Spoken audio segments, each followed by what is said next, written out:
What's up, everybody? It's FYGP, and today we're going to have a live stream which is truly occurring in Syria. Since am limited to this 15-minute format according to strikes on YouTube, I will have to shut the stream off every time after 15 minutes, but I will continue right where I left off, so just bear through that. It's just some constrictions that YouTube gives me for actually exposing some things. So the topic today is Syria and what exactly occurred in the last couple of days, the last week in this Middle Eastern country, and how the Assad regime could fall so quickly. And the CNN actually 2 days ago, they interviewed the leader of the HTS group, that has now ran into Damascus and overthrown Assad. And no, they're not going to say that he is a terror. They're going to call him a militant leader, because you cannot use the T word to describe if he is actually doing your bidding. But if you actually, I don't use Wikipedia quite often, but just to see right here. So he was member of this group right here. Can't really say the names for the algorithm. This group right here, they were quite prominent in Syria in 2016, and were actually ideologically linked to this group right here. And he was the second in command to this group, AQ, in Iraq, after al-Zawahiri, pronunciation with these Middle Eastern names, but you get the point. He is totally involved in all of these wars, so he was actually fighting for AQ before. So this is the guy that CNN puts on their news pages to describe as a rebel leader. This is the guy who is now most likely going to be in charge of Syria. But let's take a look at what CNN has to say about all this. I mean, you would expect them that they would be, quite concerned that a former guy who was second in command of AQ in Iraq is actually now the head of, a new group, and is actually running Syria right now. You would think that CNN would be concerned, given that we have been indoctrinated with 20 years of propaganda about these sort of things.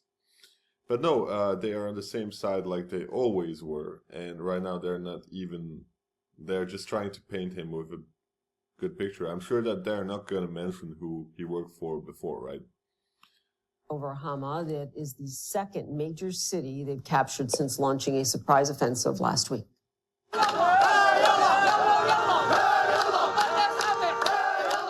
Syria's military says its troops had to withdraw from Hama after rebels entered several parts of the city in another blow to President Bashar al-Assad.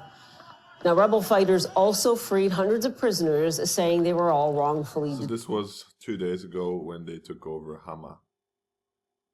detained. Some residents in Hama are now celebrating the rebel takeover. Thank God, we've been waiting for this day for a long time, and we're all coming out on the street. This is the happiest day for us. We were afraid to go out at night. We've been waiting for this. Feelings that can't be described. It's been 50 years we've been suffering injustice and crime and oppression. This is a historic moment, a priceless moment. Priceless moment. Now, rebels are vowing to push further. Okay, so positive coverage, right? The evil Assad regime that is oppressing its own people, and so that's the narrative right here. No word of his allegiances and his ideology. Further south to Homs, that is the net at Jolan. Skip that are old news, but you can see how he's painted. So here's the interview. CNN exclusive interview, right? It's ridiculous, right? this guy worked for these people that we had the whole war on tea over, the war on, right, I can't say the word on YouTube, right, because I get shadow banned, get no views on this, but we had a whole war on tea over this group right here, right? He's now on CNN. So if that doesn't show you that this whole war on tea was completely manufactured and just a complete smokescreen to, one, take away your liberties and institute spying powers for intelligence services, and two, overthrow and devastate Middle Eastern countries. So, yeah, let's take a look at the interview. This for you right now. From a military perspective, what comes after Hama will not be the same as what came before. However, I prefer not to be overly optimistic during the battle. I like to remain cautious and vigilant to avoid complacency and ensure we don't suffer losses while believing we are safe. What comes after this? What's after Hama? The course of the battle, as for the secrets of the battle, let's leave them to the unfolding events. You will witness them in reality, which is better than discussing them now. In a matter of days, you have taken major cities. What's changed? How are you able to do this now? In recent years, there has been a unification of internal opinions and the establishment of institutional structures within the liberated areas of Syria. This institutionalization included the restructuring within military factions. They entered unified training camps and developed a sense of discipline. This discipline allowed them, with God's guidance, to engage in a battle in an organized manner. The progress and execution of plans have been swift, with clear communication and adherence to commands. They stop where they should stop and withdraw where they should withdraw. The revolution has transitioned from chaos and randomness to a state of order, both in civil and institutional matters and in... Yeah, institutional. I'm sure that they're going to run state institutions. Military operations alike. Some believe this is happening because the allies of the Assad regime, the Russians, Hezbollah, Iran, that they're weakened, they're preoccupied with other wars. And this is why we are seeing this happen right now. And the Syrian regime itself weakened. Is this what is happening right now? Is this why you chose to launch this offensive right now? As you know, we are still in the midst of the battle, and discussing such details at this time is not wise. But you faced more of a resistance in Hama than you did in Aleppo. What do you think happened? Why did the regime withdraw like it did? The seeds of the regime's defeat have always been within it. It has been effectively dead since that time. However, the Iranians attempted to revive the regime, buying it time, and later the Russians also tried to prop it up. But the truth remains, this regime is dead.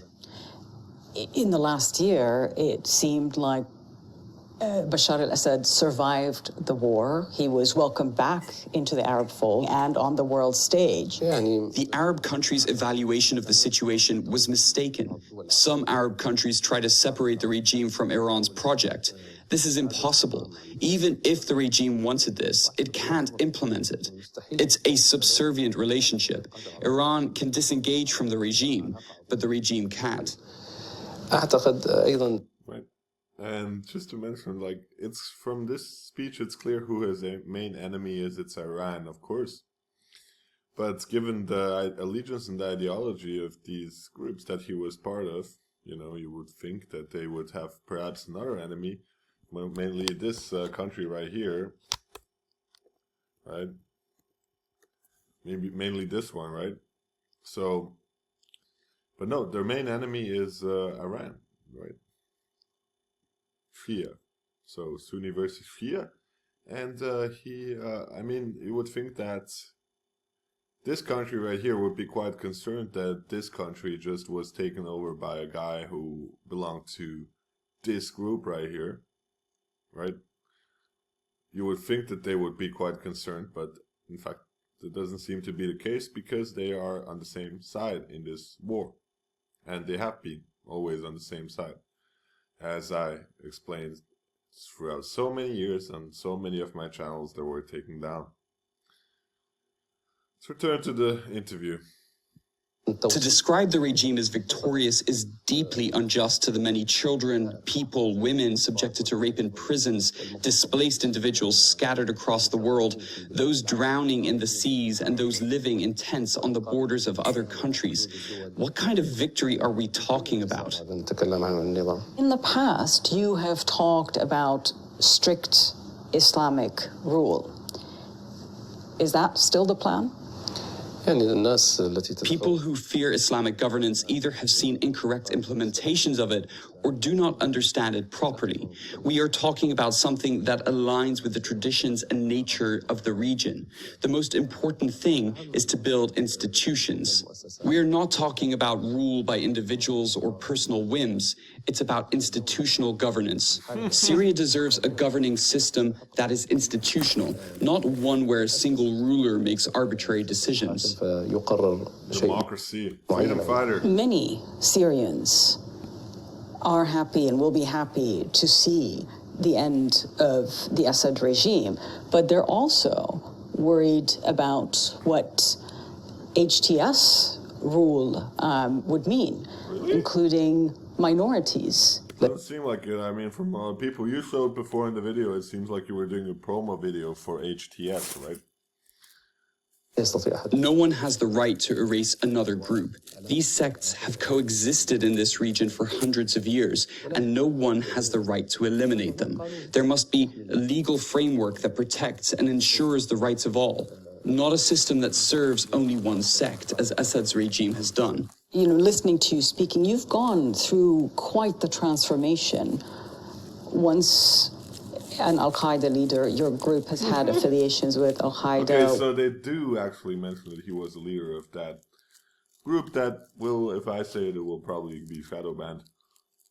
Probably shouldn't repeat that word too much in the interview. I hope they don't repeat it too many times, but, you know, yeah, yeah, they do mention that he was a high-ranking member in that group. With ISIS, and now yeah, also with the ISIS baby people. So he wasn't only affiliated with AQ and OBL. No, he was also affiliated with the ISIS baby people. So just see how it all aligns and how the West really funded this insurgency, and these were always the proxies of the West in Syria.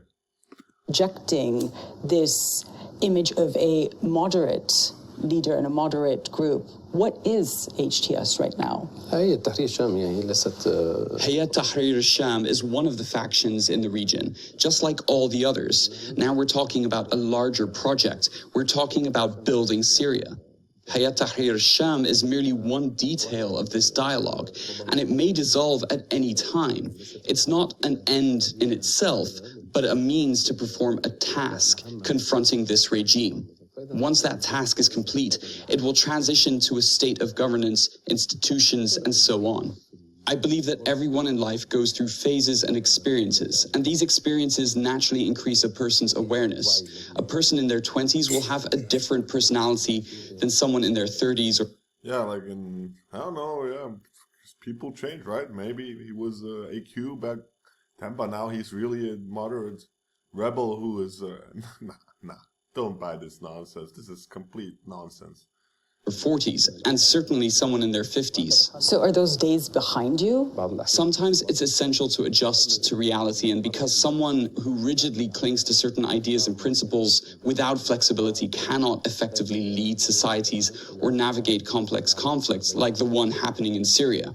People listening to this are going to wonder why they should believe you. You are still a specially designated global terrorist by the United States with a $10 million bounty on your head. But he's right here on the CNN interview, right? There's a $10 million bounty on his head, but CNN can track him down and, you know, interview him and everything. But apparently all of the intelligence services are just sitting idly there and doing nothing, you know.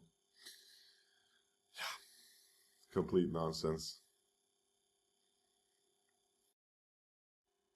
Your group is a prescribed terrorist organization by the United States, by the UN, by the EU, and others.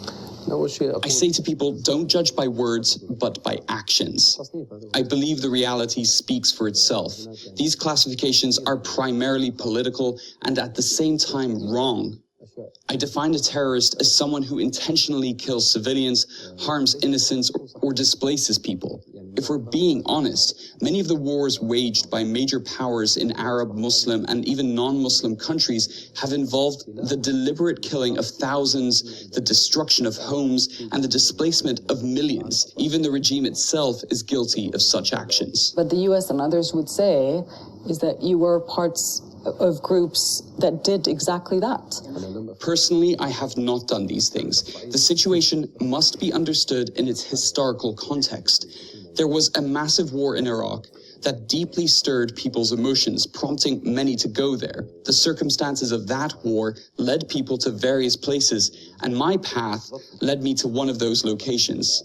Given my level of awareness and my young age at the time, my actions evolved to where I am today. I didn't go to Iraq with those intentions. I went to defend the Iraqi people. When I returned to Syria, I didn't want to bring what happened in Iraq into Syria. That's why there were disagreements between us and ISIS. People would be wondering why you've agreed to speak with us. What is happening in Syria is significant for the entire world. This event has positive repercussions globally because under the regime's rule, Syria became a source of concern and trouble for everyone. Stabilizing Syria will bring many people back. Today, in the liberated areas, about 1/3 of the population lives in camps, approximately 1.5 million people. I believe we can soon reach a point where there are no camps. With the rehabilitation of the liberated areas, people will return to their homes. Many refugees in Turkey will likely return, as will a significant number of refugees in Lebanon and Jordan. Even refugees in Europe. Okay. Yeah, so that's the CNN interview with a major global tea guy, who is the leader of the group that took over in Syria. Let's continue right off with CNN. Another video from CNN, and this time it's a retired U.S. colonel reacting to the victory speech by the guy you just heard. Learning about these airstrikes. Jessica, according to the U.S. military, these were precision strikes that targeted ISIS operatives, camps, and leaders. They used B-50. Okay, yeah. So, just in little background here, U.S. and Israel are constantly bombing targets in Syria. They always say it's either Iranian-backed targets or it's some ISIS baby people targets like they do right here. But it's most likely that they're bombing the positions of the Syrian Arab Army, which of course falls into Iranian-backed, I guess, under the label Iranian-backed. So they actually are not lying. They're saying the truth. They're saying they're bombing Iranian-backed forces, which is actually kind of true because the SAA, Syrian Arab Army, is supported by Iran. F-22s, F-15s, A-10s. This was part of a broad effort by the U.S. government to try to deny ISIS the opportunity to reconstitute in the midst of this moment of profound uncertainty for Syria in the wake of the fall of Bashar al-Assad and in a moment when the U.S. is concerned about a potential power vacuum giving ISIS that opportunity. Take a listen to how President Biden described the stakes of these airstrikes today. We're clear-eyed about the fact that ISIS will try to take... The demented puppet president, lame duck president right now. But look at him, man. He is just... advantage of any back. No comment. No comment right here. To reestablish its capabilities and to create a safe haven. We will not let that happen. In fact, just today, U.S. forces conducted a dozen of precision strikes, airstrikes, within Syria, targeting ISIS camps and ISIS operatives. The other big concern for the ISIS was, also their proxy. I mean, they were funding it, created it basically. So, covered all of that in previous videos. So the U.S. right now is a series of camps that are run by the U.S.-backed Syrian Democratic Forces in Syria that hold thousands of ISIS fighters that have been taken off of the battlefield. Biden said today that the U.S. is also working to help secure those facilities because, of course, the nightmare scenario for the U.S. is that some of those fighters may escape or be broken out again. No, they don't care about that. They were funding those groups. They literally created those groups. Like, there's a State Department memo from between Sullivan and Hillary Clinton that actually details, and there is a sentence about creating a Salafist state, T-state, right? You know what I'm hinting at, but basically creating that sort of state in Western Syria. And what did they do? They created the ISIS baby people. So, you know, it's like, we'll pull up that document. I'm gonna pull up that document one moment. Here's the document. It's was top secret. It was leaked by WikiLeaks. Secret. It was secret, right? So not top secret, but you know, it was leaked by WikiLeaks. It was from Sullivan to Hillary Clinton. So the DOD, excuse me, not State Department. It's the DOD information report, not finally evaluated intelligence about Iraq and Syria as well. So first it describes the general situation in the countries, sort of also the geographic nature of the region, and here we have what is the priority of Assad, which is to have presence in coastal areas, Tartus and Latakia. That's also where Russia has its bases. However, it has not abandoned Homs because it controls the major transportation route in Syria. The regime decreased its concentration in areas adjacent to the Iraqi border. So this was in the midst of the Syrian war. Yeah, so then basically AQ, right? They also shorten it as I do. They basically flipped from Syria and then infiltrated into Iraq. So they knew this. They knew that AQ is supporting the Syrian opposition, the rebels, if you remember, from the beginning, both ideologically and through the media. AQ declared its opposition of Assad government because it considered it a sectarian regime targeting Sunnis. Right, so the Assad government, for all its flaws, is actually not fundamentalist, and they have a secular constitution.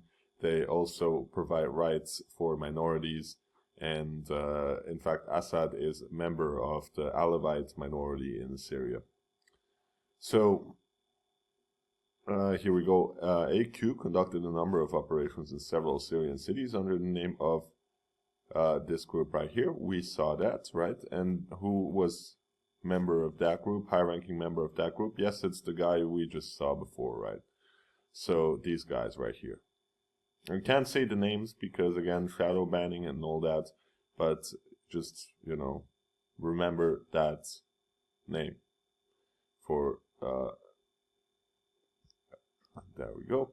So, it's called the Victorious Army. I think we can refer to them like that. So this group, right?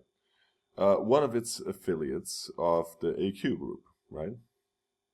AQI, through the spokesman of the, I probably shouldn't say that, either ISI, Abu Muhammad al-Adnani, right, declared the Syrian regime as its spearhead of what he is naming Jibba al-Rufat, forefront of the Shiites, because of the Syrian regime declaration of war on the Sunnis. So yeah, you can see that, of course, they're not aligned with Iran. That's why the U.S. supports them.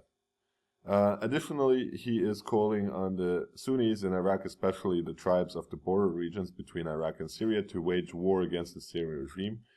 regarding Syria as an infidel regime for its support to the infidel party HB and other regimes he considers descendants like Iran and Iraq. AQ considers the Sunni issue in Iraq to be fatally connected to the Sunni Arabs and Muslims. So there's just a couple of geographical facts about the border region, right? Population living there and everything. Now is where it gets interesting. So this is how they get the material and recruits in Iraq, right? So they knew all of that, right? They could have perhaps stopped this weapons flow and all of that. No, apparently not. They knew all of it, but didn't do anything. There was a recognition of AQ in the western province of Iraq during the years of 2009 and 2010. However, after the rise of the insurgency in Syria, the religious and tribal powers in the region began to sympathize with the sectarian uprising. So they're referring to the first rebel uprising in around 2011, and they refer to it as sectarian. So I don't know how true that is, but just I don't think it's quite true. This sympathy appealed in Friday prayer sermons, which called for volunteers to support the Sunnis in Syria.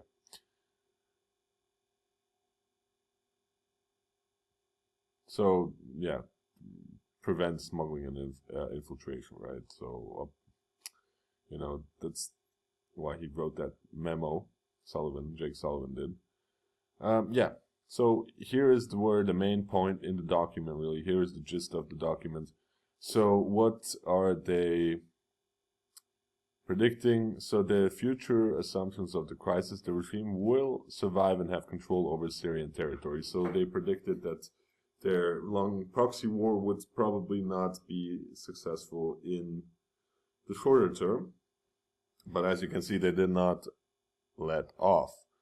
Development of the current events into proxy war. With support from Russia, China, and Iran, the regime is controlling the area of influence along coastal territories, Tartus and Latakia. That's where the Russian naval bases and air bases are located. This is a vital strategic point for Russia because it's the only warm water port of Russia. So that it was all about also kicking later, the coastal regions. That is what was interesting. But also what is extremely interesting to the West are the oil-rich regions in the east of Syria. And that part is occupied by Kurdish militias ever since 2016-17. So they got the oil. The West has the oil in Syria, right?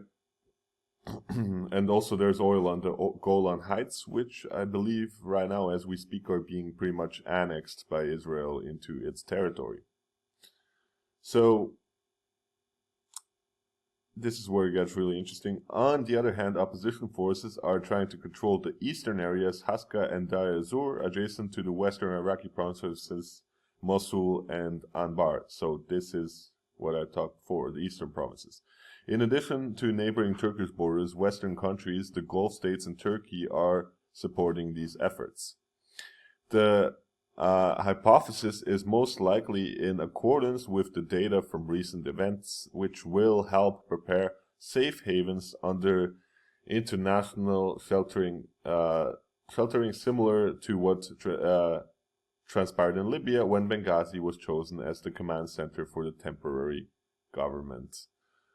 So yes, this is essentially they're linking the Libyan uprising to the Syrian uprising and saying that these provinces would essentially amount to what Benghazi was in the overthrow of Gaddafi. But we're not at the most brazen point of this document yet. It's still so. So they're talking about the Syrian regime forces and the SFA, right? Syrian Free Army. You heard of them before, right? Opposition forces will try to use the Iraqi territory as a safe haven for its forces taking advantage of the sympathy of the Iraqi border population. So yeah, they were, using this border region, and they're admitting it in this document, to infiltrate these two states. The deterioration of the situation has direct consequences on the Iraq situation and are as follows. This creates the ideal atmosphere for AQ to return to its old pockets in Mosul and Ramadi, and will provide a renewed momentum under the presumption of unifying the I can't say this word either, among Sunni Iraq and Syria, and the rest of the Sunnis in the Arab world against what it considers one enemy, the dissenters. ISI, the ISI's baby people, could also declare this kind of state through its union with other T organizations in Iraq and Syria, which will create grave danger in regards to unifying Iraq and the protection of its territory. So you can see that how actually the United States knew everything would happen, and you would think that we had this whole war on tea over 20 years, that perhaps they would do something against all those things, but apparently they just let them happen and also helped those things come along, because as I said, the two primary regions that are important in strategic sense and also in a resource sense are the coastal area of Syria, Latakia and Tartus, and the eastern areas, Haska and Deir ez-Zor, as well as the western Iraqi provinces. Actually, that's another country, but still Mosul and Anbar. So this is the area where the oil is at, this eastern region of Syria and the western part of Iraq, and that is where the United States has its bases and its Kurdish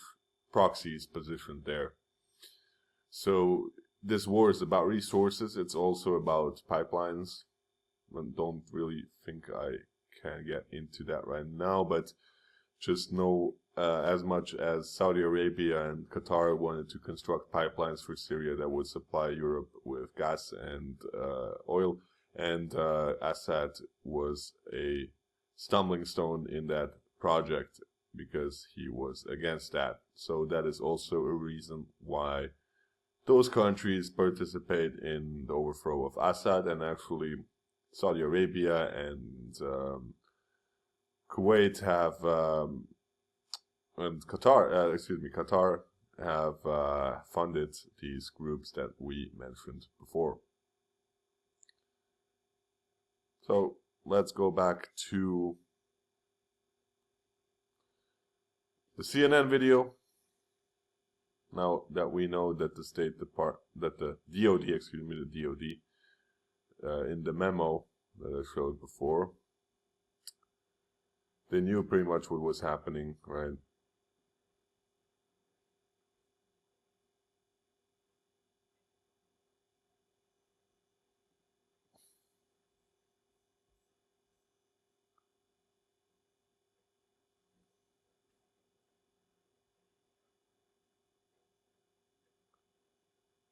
This is another document, basically. Let me see.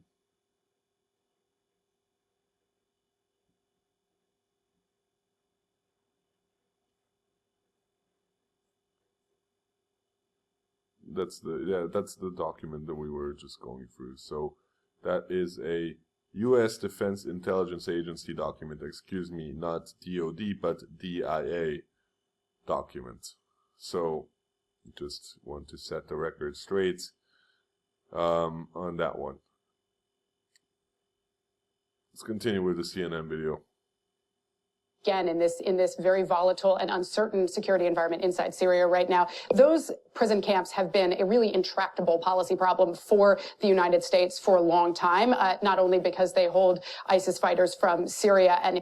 So, U.S. troops were located in the western part Also, I would like to mention that during this whole 14-year-long debacle in Syria, the Pentagon was funding one group of rebels while the CIA was funding another group. So, and those groups ended up fighting each other. So that is often what occurs.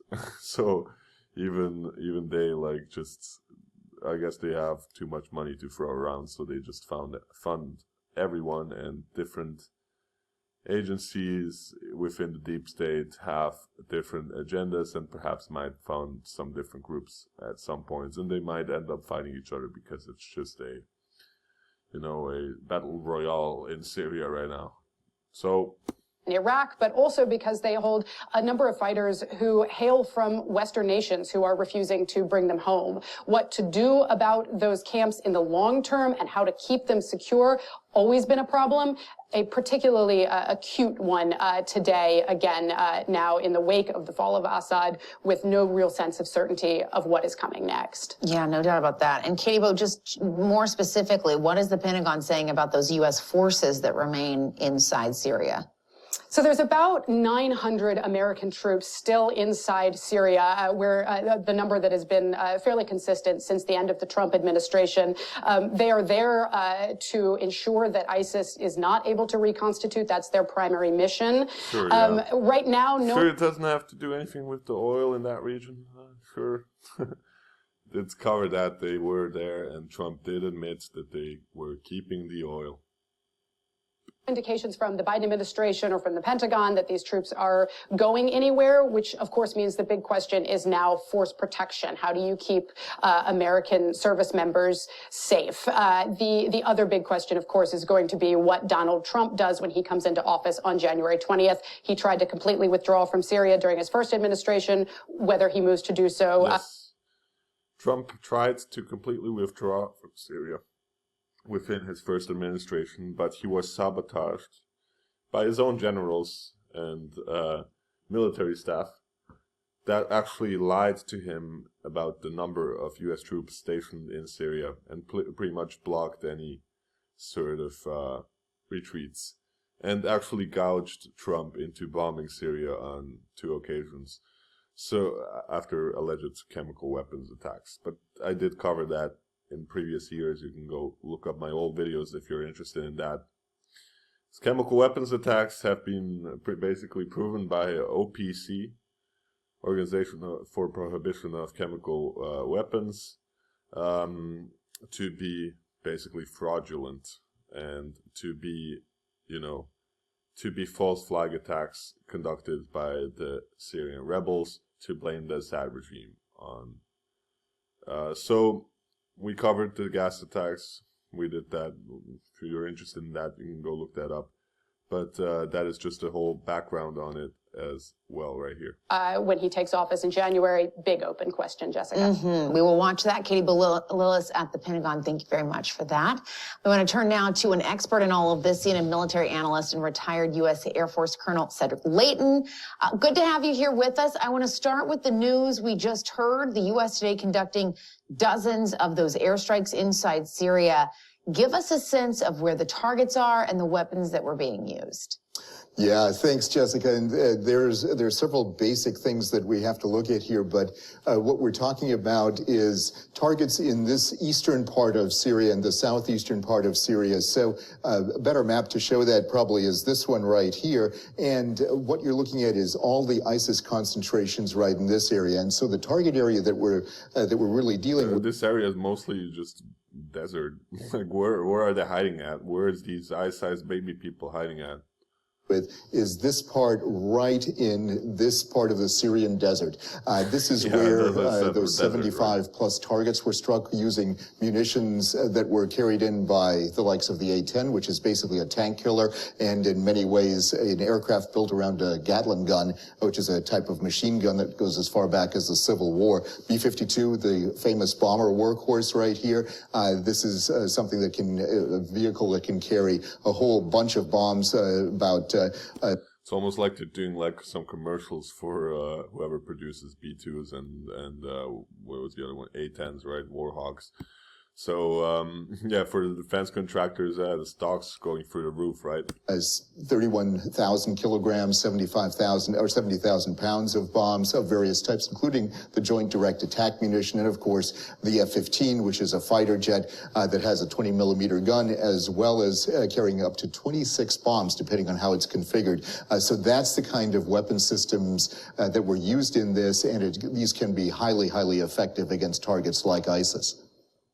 And Cedric, there's obvious concern about any sort of power vacuum. What do we know about these different rebel groups and their links to terror groups like ISIS and Al-Qaeda? Yeah, so this is, you know, basically the same. They're just rebranded. Like, think that, just look at the flags, right? I mean, this was a group active in the war. This one as well. This one as well. I mean, this one as well. This one, we all remember those guys, right? This one, we already saw that one, but, and that one. But yeah, you get the point, right? They're the same. They're the same. There's no, like, differentiation in the ideology or anything. Quite a big deal on this particular day. So let's take a look first at the map right here. We've got the Kurdish forces up here in the north and the northeast. We've got bother with the map because that is not accurate. There's many different factions amongst those rebels, so different parts are annexed by different, you know, different groups. But interestingly enough, you have the Turkey-backed forces here in the north as well. Turkmens, the local people that live in the north of Syria. So who is HTS, right? AQ affiliate. By the guy we just saw in the interview before. The US has a 10 million bounty on its leader. And it's a T group.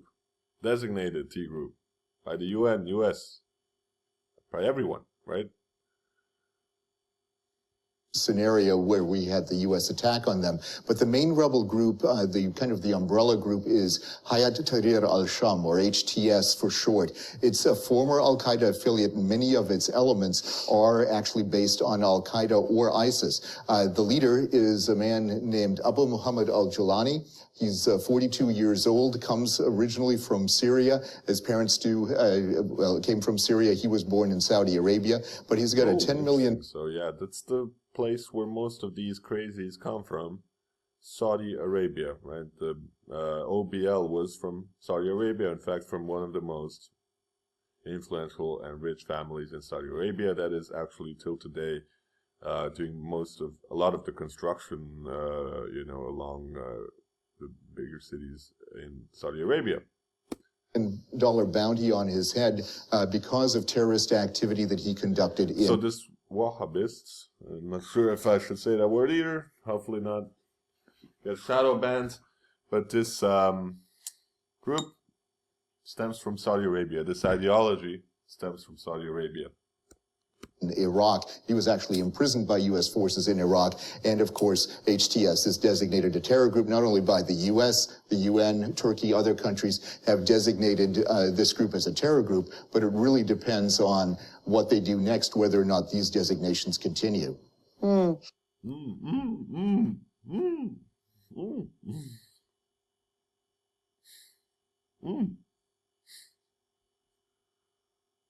So let's continue, maybe.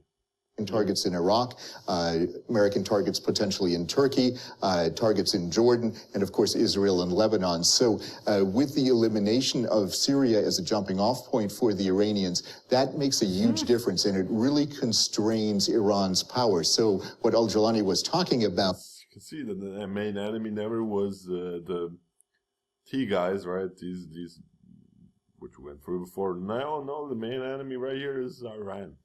Here was he doesn't... Taking out Syria weakens Iran significantly because apparently Iran is set out to attack U.S. forces in the region.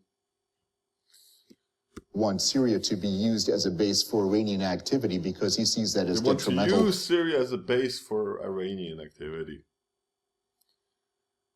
So the United States has to come and fund groups to overthrow the legitimate government there, and just so Iran cannot have influence in Syria, which is on the other side of the globe from the United States.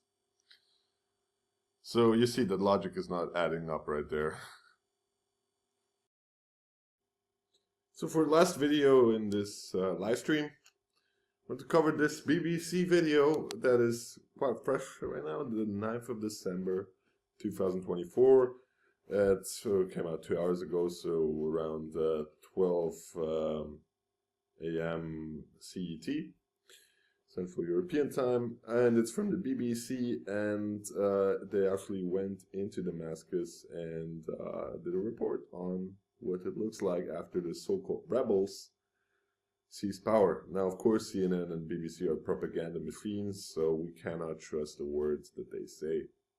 A momentous day in the Middle East. The family dynasty that controlled Syria for more than half a century is no longer in power, with President Bashar al-Assad having fled the country as rebel forces closed in on the capital, Damascus.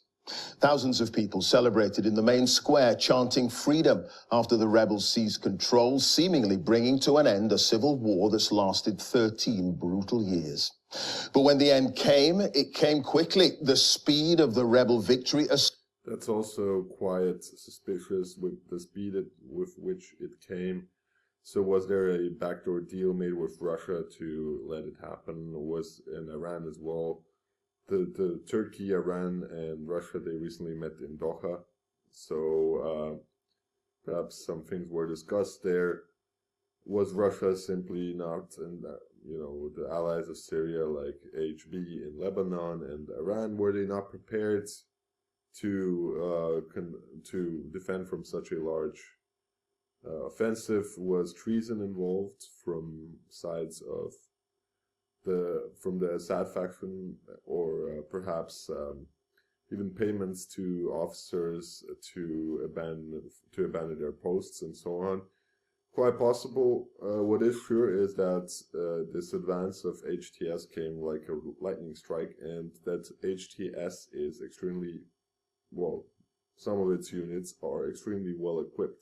They have artillery. They have APCs. They now have tanks because they captured a lot of Syrian tanks. They had a whole swarm of drones, which they unleashed during their offensive, and they even had special forces. So these are not your ragtag, deserts, what do you call them, Terries. No, these are actually funded and equipped, right? And this country was conducting a lot of the weapons flow, and was shipping a lot of the weapons. So you can see Turkish artillery supplied to HTS units, for example. And of course also this country right here, Israel, they had a major part in this, also conducting airstrikes in Syria on a continuous basis. Within the past week or so, the strikes were just, accumulating, and more strikes were happening from Israel and the United States via the Air Force. So essentially what Israel and the United States were doing was acting as the Air Force of HTS. Astonishing. It was only on Tuesday. And also the main point, as I probably mentioned before, was to throw out Russia from this coastal region right here, where Russia has naval bases, and those naval bases are the only warm water ports of the Russian Federation. So of vital strategic importance for Russia.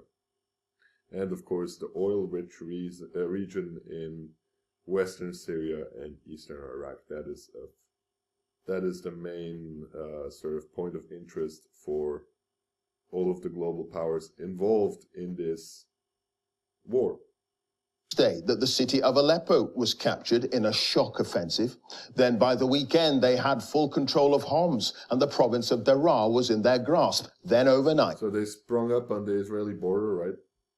The rebels entered the camp's camp. They actually already circled in the Golan Heights, kind of as being part of Israel, as you can see the BBC did. No surprise there. but it's still sort of a dotted line, so I guess it's disputed, but it looks like it's part of Israel, right? It's like the West Bank is right here, Gaza is right here, Israel is here, and here's the Golan Heights. So Israel is probably going to annex the Golan Heights and the oil that is there as well. In a shock offensive. Then by the weekend, they had full control of Homs, and the province of Daraa was in their grasp. Then overnight, the rebels entered the capital, meeting almost no resistance. Well, Barbara Plett-Usher, who was the first Western journalist to enter Damascus as the city fell, reports now on a day. Interestingly enough, BBC has a female journalist going there, just like CNN had with Clarissa Ward, I believe was her name, when Afghanistan was taken over by the Talibis, bro. Talibi, bro. You know, Talibi took over Afghanistan a couple of years ago. I'm sure you heard of it. So, yeah. But again, they're sending a female reporter into areas that are controlled by Islamists. Of high drama. We have full coverage for you with Steve Rosenberg in Moscow, where Russia says President Assad has been given asylum. We'll hear from Jeremy Bowen on the repercussions for the wider Middle East, and Frank Gardner will explain who the rebels are. But first, here's Barbara's report. This is an extraordinary moment, a seismic change in Syria's balance of power. Stop what you're doing. Excuse me, them commercials, really annoying. Skip them, skip them, skip them. There we go. The strong man of Damascus, Bashar al-Assad, is gone. Rebels have declared victory. We were the first Western journalists to reach the capital just hours after it fell. This is where people are celebrating in the central Umayyad Square. Civilians and rebels, you can hear the sound of celebratory gunfire. People are driving around in their cars. They're giving me peace signs. It's like, didn't they say before that it was thousands of people gathered on the main square in Damascus? I see about 20 people in that frame. So where's the jubilation? Where's the joy? Where's all that? Don't see it in Damascus. Saying that life is going to be so much better now that Bashar al-Assad is gone. But there is a mix of joy. Most of them seem to be rebel fighters wearing camo and sort of ragtag, you know, poor infantry that these are not professional guys for sure. These are some cheap infantry guys that they just went along with the HTS group. And fear in the city. There are those who supported Bashar al-Assad, who felt they were protected by him, and now they're wondering what is going to happen. Here, I spoke to people who have long been waiting for his downfall. Thank you, she says. The tyrant has fallen. The tyrant has fallen. Many of her family died under President Assad's rule, some in prison. My cousin, my son, my family, all. So, am I disputing that the Assad regime is not perhaps a great system? You know, of course, I'm not saying that the Assad regime is great, but can two things be true at the same time? You know, that's always what I ask. But definitely he was a better option, I believe, than the guys that we have in charge right now. Because you had a secular government during the Assad years. And all of them. How are you feeling? It's an indescribable feeling. We're so happy. After all the years of dictatorship we've lived through, we were in prison in 2014 and now we're out, thank God. We won because of our men and our fighters, and now we're at the moment that we're going to build the greatest Syria. The old Syria has gone with breathtaking speed, the army melting away in the face of the rebel advance. Last week it was Aleppo, yesterday the city of Homs, last night the outskirts of Damascus. When they arrived, the rebels went straight to a notorious prison to set the inmates free. Today, their leader took a victory tour of Damascus, visiting the historic Umayyad Mosque. So here's the Mossad CIA guy that they brought in, right? The Ice Ice Baby and AQ guy, right? Abu Mohammed Jolani, head of the Islamist group Hayat Tahrir al-Sham. My colleague Faraz Kalani was there for BBC Arabic. A historic moment in every sense of the word. Ahmed al-Shar' Abu Muhammad Julani here for the first time. Right before, just a couple of decades ago, they wouldn't have made such a joyous report with people shouting the phrase you heard before, right? That phrase was associated with something totally different. In the great Umayyad Mosque. The rebel commander has been playing down past links to Al-Qaeda, saying he wants to build a Syria for all its people. From the Syrian Prime Minister, also a message of calm. So I can see that they dropped sort of the black clothing that they had before, right? So going with the Zelensky green right now. People. From the Syrian Prime Minister, also a message of calm. We're all concerned about this country and its institutions and facilities. I'm here in my home, and I do not intend to leave it except in a peaceful manner in order to ensure the continuation of the work of public institutions. The president fled as the rebels closed in. Reports in Russia now say he's turned up in Moscow.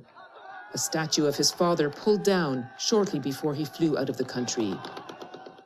His Damascus residence now a tourist attraction, stripped bare of anything valuable, of anything at all. We saw people carrying out furniture, with no one trying to stop them. The rebels may have... It looks like a quite modest home, to be honest. Like, Assad was known for his modesty. He wasn't a lavish guy who would have massive palace and all that. And he would drive I believe, a Honda. So brought freedom, but not security. It wasn't really the palace of Saddam, right? Looters have been breaking into buildings here, too, deepening anxiety about this in-between time without a government in charge. Yeah, just guys running around with AKs and I don't know, guns around the street. Yeah, that's great stuff, right? Great stuff. Looters have been breaking into buildings here, too, deepening anxiety about this in-between time without a government in charge. Great stuff. Definitely a freedom, but the transition has to happen super quick. Our president shouldn't have just left. He should have taken the proper measures that are needed for him to actually, give at least the... So if he wouldn't have left, he would have ended up like Gaddafi. That is 100% guarantee. Not defending Assad, not a fan of Assad, not a fan of Russia, not a fan of Iran, not a fan of the HB guys in Lebanon, just stating the obvious here. The army or the police, control over those areas until a new presidency comes in. But he was just purely selfish and he left. The country is hoping for peace and fearing chaos. Different groups control different areas. No one knows how this will play out. But whatever happens here will be felt across the Middle East. Barbara, you and your team, you managed to get into the capital pretty quickly after it fell. What was that journey like? By drawing daily schedules. Commercial break, excuse me. BBC has 2 commercials within like a 9-minute video. Incredible. It was an extraordinary day, Clive. We had heard the night before that the Syrians had left their side of the border, so we packed our bags and we went there hoping that we could get across from Lebanon, and we did. And then once we were in Syria, the road to Damascus was wide open. Once we got closer to the capital, we could see some abandoned military equipment along the way, the signs of the way that the army retreated so quickly, tanks and military jeeps. But it was when I got to Umayyad Mosque that I really felt that sense that people were overwhelmed by what had happened, the end to the Assad regime, 54 years of authoritarian rule.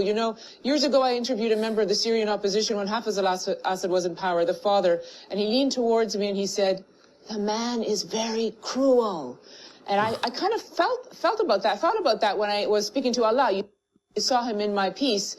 He said, you know, he was criticizing Bashar al-Assad, but he said it felt very strange. And just 2 days ago, he wouldn't have even dreamed of saying the things that he was dreaming. And I asked him if he had hope for the future. He said, well, he hoped the change would be a good one, but he'd actually had 13 years of false hopes during the civil war. So it really is a country at a historic transition, a historic intersection, but you just don't know in which direction it's going to go.